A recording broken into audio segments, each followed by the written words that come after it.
What can I teach you guys about crosshair placement? I guess first things first. First things first, we're gonna break down what crosshair placement really is. Okay. So in a game like Counter-Strike or any shooter in general, right?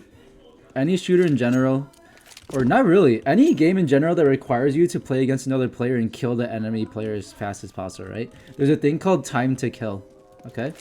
And your time to kill ranges depending on how you're playing the game, right? And for a game like Counter-Strike or any shooter, really, your time to kill is really based off how fast you can put a bullet in their head before they put one in your head, okay?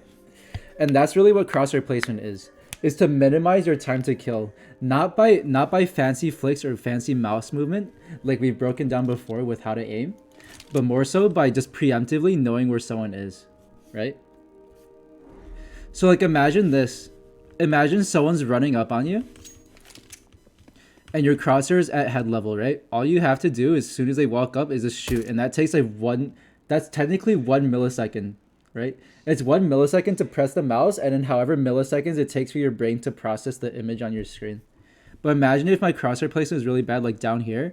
Now I have to take the extra milliseconds to move up and then click. And that small difference in time genuinely means the world, right? Because what this is like 7 milliseconds compared to 1. And that's a whole 6 milliseconds time difference. And as you get higher in level as a player, as you get higher and higher level, that time difference means everything. Because that's what separates you from being a better player than they are. And that's just basically what crosshair placement is, right? And that's fundamentally what it is lowering your time to kill. Pointing your gun in a direction that makes sure that ensures that you have the lowest time to kill, right? That's really what crosshair placement is. Pointing your gun in a direction that ensures that you have the lowest time to kill. And what that means, and that can mean many different things. That can mean holding an angle like this, what I just showed you, where if they walk onto your screen, all you have to do is shoot, and then they're dead, right? That's all you have to do. Nothing happens, right?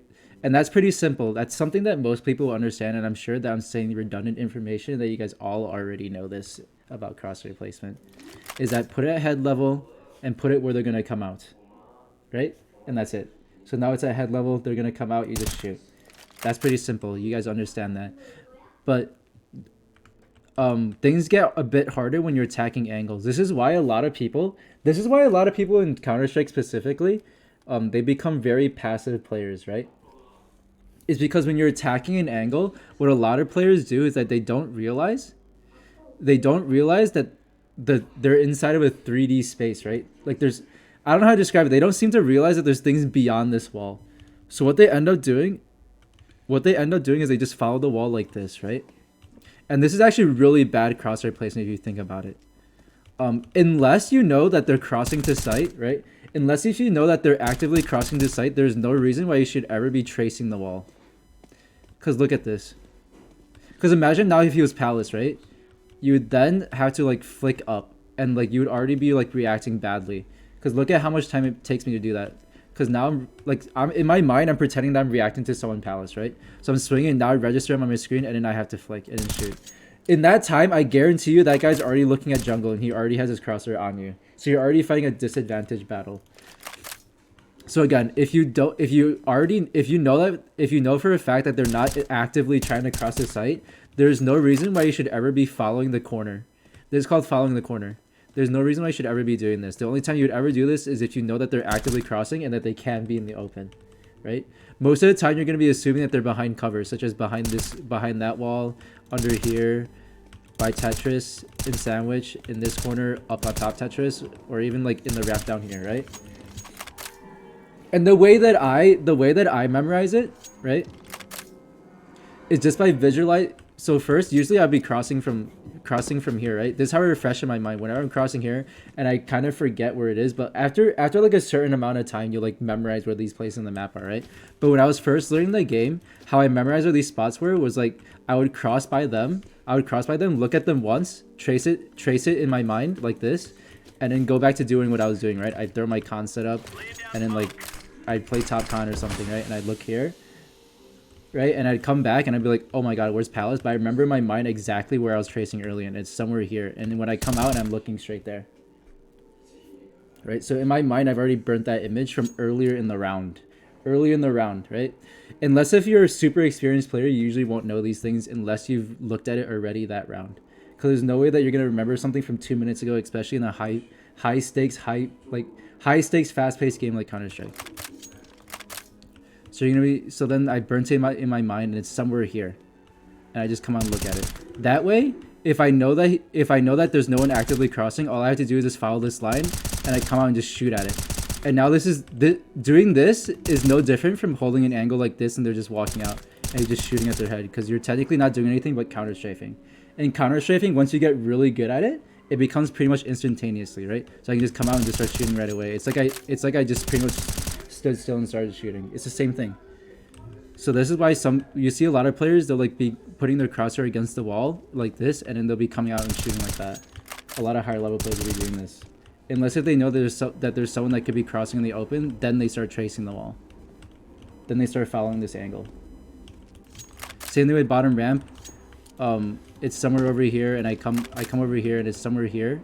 In my head, I know it's somewhere there, and I just come out and look at it instantly. Same thing like concept. You'll see me do this all the time when I'm playing. When you're watching my streams and my gameplay, I'll smoke this off, right? I'll run up, smoke this, and I'll come up here. And my cross is already up here, because in my mind I've done this a couple thousand times, right? So I already know where everything is, and then, like, I just know where it is.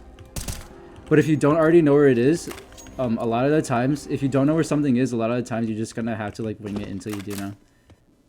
So like if I don't know where it is, like let's say like, oh, I'm not at that level yet, and I'm coming out, and then, like, my crosshair's over here by accident.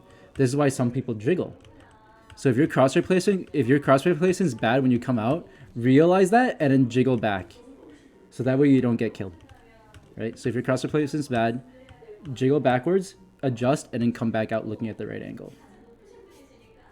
I do that all the time, because again, sometimes your crosshair placement is off and you think something is somewhere else where it's not. Like right here, if I'm looking at Palace, let's say my crosshair placement's a little bit off, and I'm looking here, I jiggle back, readjust, and look back. I jiggle back, readjust, come back out, and now it's in the right spot. So that way, that minimizes the amount of time that you're exposed and vulnerable. Because now once you come out here, you're ready for this fight. But if you're out here like this, and then you adjust while out here, what happens is this whole time window when you're moving the crosshair here, you're vulnerable. And this guy could easily just pop out and kill you, or if he's already holding it, you're dead. So that's just how you handle that.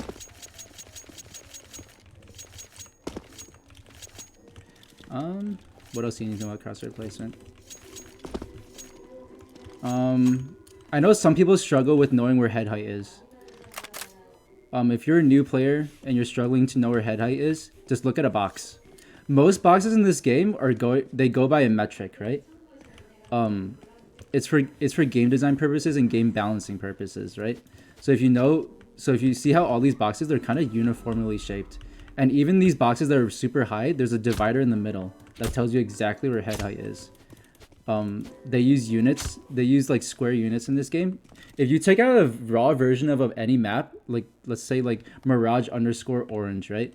Where the whole map is just like raw wireframe, you're gonna see that these boxes, they're kind of drawn out to be at headlight specifically. And this box, this would be a whole separate entity from this entity. These are the two boxes stacked together, while this is a single box. So if you're a new player and you don't know where head height is, just know that it's usually as tall as a box, any box. So just pick up a random box, put it at head height, and this is about where heads would be. Same thing with on cat. That box is the exact same. Head height would be around here. This box is a little short, but even then, even if the box is a little short, if you just aim above it, around where it usually is, you can be aiming at head height. And the reason why this box is short too is because most people attack it from bottom con. Right? It's designed to be attacked from bottom con, or to have that ability to be attacked from bottom con. So like even if you're aiming at the top of the box, it will usually be head height. So that's just how the metrics in this game work. So that's just a pro tip. As for spaces that don't have boxes, Like I can already hear some of you asking like, dude, Atlas, some places don't have boxes, you moron. Like, look at Palace. There's no box there. Well, to that I say, get good, honestly. No, I'm kidding. So most of these door frames, they're usually about as tall as 2 boxes, right? So if you take this from here and you put that against here, usually it'd be just as tall. So what does this mean? It means just aim halfway. Because if you aim halfway, it's head height, right? So if you aim halfway, by logic, it's also head height. Same thing with ramp. If you take from the top of here to here, and you measure it up to here, these 2 points, it's the same thing, double stack. So head height would be around the middle point. Obviously, there's a dip in the ramp. This is why fighting ramp is a really bad idea. If you're a CT, usually don't want to fight ramp unless if you're top stairs. Only because look at how I can move my head around. I can move it up and down. This makes it really hard to hit. So I can just move up and down on you and then kill you like that. While you can only move side to side. So that's why I usually don't do that, because it messes with crosshair placement. Unless you're a really mechanical player and you can track people like that, don't fight ramp. Same thing with this doorway. Same thing with this doorway. There's no box here, but if you take this and you measure up to here, say about the same height. So if you just hold about halfway, you're gonna be at head height. And I see again some of you asking, like Charlie's asking right now, dude, Charlie, what do you want? Dude, but sometimes there's these wide open spaces, and then there's no doorways or anything to measure off of. So how do you know that's head height? Oh, that's really simple, really. Look how smart Valve is. It's almost like they put doorways that don't function as doorways just for you to measure. Do you see that? It's like the developers at Valve already knew that this is going to be a problem for a lot of new players. So they put these doorways up, right? And these are just as tall as double stack boxes. It's like they put them all around the map, anywhere. Even here, right? They put this little ledge here to measure it out for you. So this in the player's mind will register as a door as like a stacked box, right? So if you take this double stack and you measure these 2 points, it would be just as high as that. So halfway is usually where head is. Yep, hidden feature. Same thing as this here. Head height will usually be around here. So if I shoot here and I walk up to it, it's about head height. And this is about halfway of the door frame. Look at that. You learned something new. Same thing with this door frame. From here to here is about as tall as a double stack. You hold halfway, shoot halfway, walk up to it. You see that it'll be pretty much head height. And there you go. Unique. Isn't that neat, guys? So that I only like Mirage for movement. Yeah. But honestly, this type of tip works for any map. The boxes will always be by the same metrics. The door frames will usually be by the same metrics. So you just follow head height. Edge bugging. So this box right here is usually as tall as a single stack box. So if you just aim at the top of the box, you usually hit head.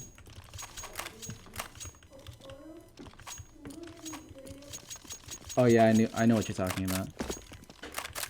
But yeah, that is crosshair placement 101. Quick rundown. Quick rundown. What is crosshair placement, chat? Knowledge check. What is crosshair placement, guys? What is it? What is it fundamentally? No, what is it fundamentally? Not head level. Everyone knows head level. But what does crosshair placement fundamentally mean? Like, what is the concept behind good crosshair placement? Because once you understand the concept behind it, you'll understand why you need to do what you need to do. Muscle memory? No. Muscle memory gives you good crosshair placement. But what is the concept behind it? Why do we do crosshair placement? Why do we do good crosshair placement?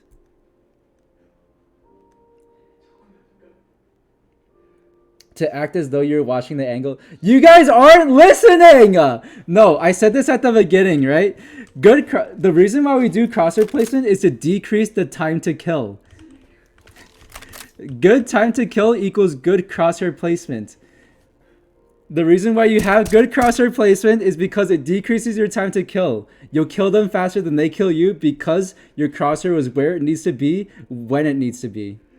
Does that make sense? The whole point of having good crosshair placement is because you want to kill them faster than they can kill you. And now you know, now you'll fundamentally understand why you need to have your crosshair in certain places. So that way in the back of your head, you'll always know this, right? Like, oh, there's a guy Palace. How can I kill him before he kills me? If I have my gun pointed to him first, right? Oh, there's a guy Default. How do I kill him before he kills me? Oh, because my gun's already ready by the time I come out. There's a guy Jungle Cubby. How do I kill him before he kills me? Because my crosshair is where it needs to be when it needs to be. And there you go.